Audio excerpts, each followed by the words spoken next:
दोस्तों नमस्कार। स्वागत है आपका आपके अपने चैनल सोनू मिश्रा मैथमेटिक्स में।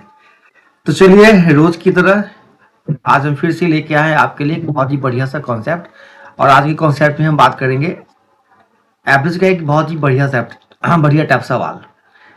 तो एवरेज शायद ही ऐसा कॉम्पिटिटिव एग्जाम है, सरकारी नौकरी वाले एग्जाम, जिसमें एवरेज का सवाल नहीं आता है। शायद ही ऐसा कोई भी एग्जाम नहीं है जिसमें एवरेज से सवाल नहीं पूछे जाते हैं। तो एवरेज का एक बहुत ही बेहतरीन टाइप सवाल आज मैं आपको बताने जा रहा हूं, तो लगातार बने रहिएगा और सीखिएगा। देखिए ऐसा सवाल बनता है एवरेज का, कहता है लगातार 7 विषम संख्याओं का औसत 43 है, तो सबसे छोटी संख्या बताइए। कहता है 7 संख्या है और वो भी विषम, ठीक है, और वो संख्या लगातार है, उसका औसत है 43। तो आपसे पूछता है सबसे छोटी संख्या बताइए। एक कॉन्सेप्ट मैं आपको बताता हूं, जरा ध्यान से सुनिएगा। कॉन्सेप्ट कहता है कि अगर कोई संख्या, सम संख्या या विषम संख्या या कोई प्राकृत संख्या अगर लगातार दे रखी है ना, तो उसका औसत जो होता है वो बिल्कुल बीच वाली संख्या होती है। ठीक है, औसत कहाँ होता है? बिल्कुल और बिल्कुल बीचों बीच।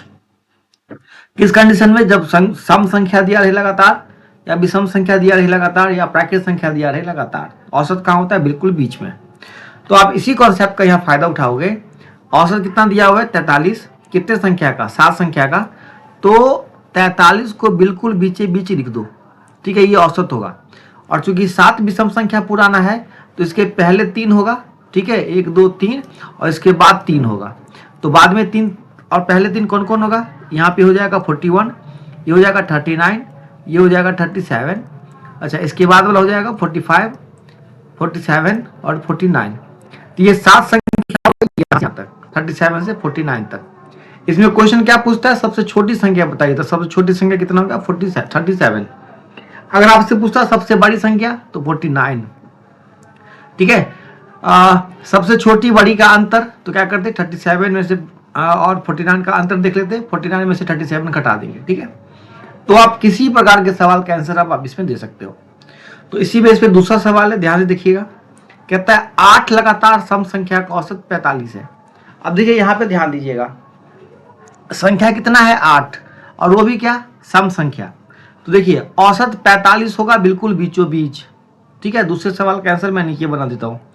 औसत होगा बिल्कुल बीचों बीच, ठीक है, लेकिन ये सम संख्या होना चाहिए। सम संख्या का औसत 45 है, तो औसत बिल्कुल बीचों बीच होगा। तो इधर 4 संख्याएं होगी सम संख्या, ठीक है, और बाद में 4 संख्याएं होगी सम संख्या। ये तो एवरेज है, ये बिल्कुल बीचों बीच में होगा।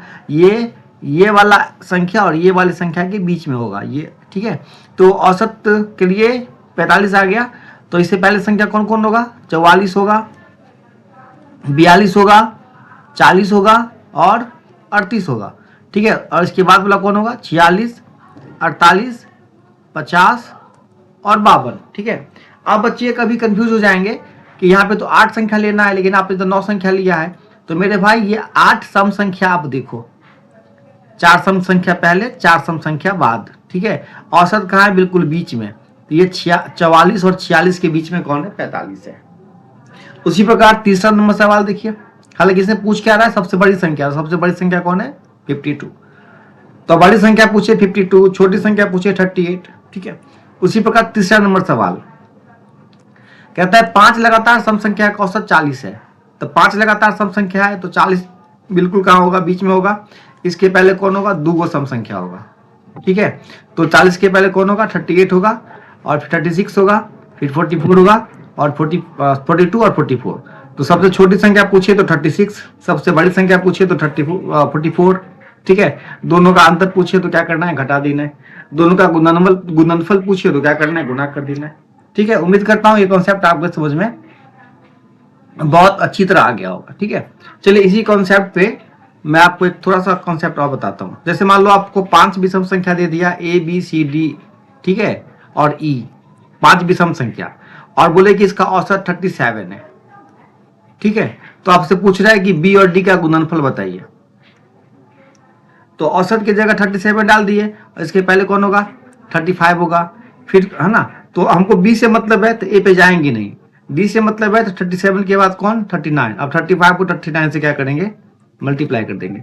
तो संख्या मिल जाने के बाद, ठीक है, आप क्वेश्चन के अकॉर्डिंग काम कर सकते हो। तो उम्मीद करते हैं ये कॉन्सेप्ट आपको समझ में आ गया होगा। तो अगर आ गया है तो निश्चित रूप से कमेंट करके जरूर बताइएगा, ठीक है, निश्चित रूप से कमेंट कीजिएगा। फिर मिलते हैं अगले वीडियो में, तब तक के लिए tata bye bye, see you.